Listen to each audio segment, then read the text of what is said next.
Hello, Harvest here. In today's video I'm gonna show you how to fix some problems with the Apple Music on iOS.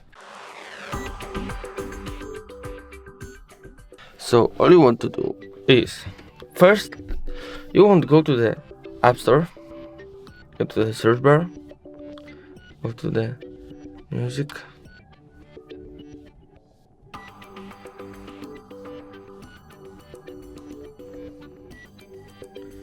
here we go, Apple Music. If here you got, when I have the open bar, when you got the update bar, this might fix your issues with the app, just update it.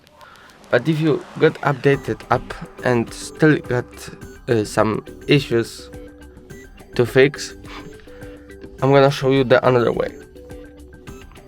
If you go up to the settings, all the way down, go to the apps, go to the Music Apple,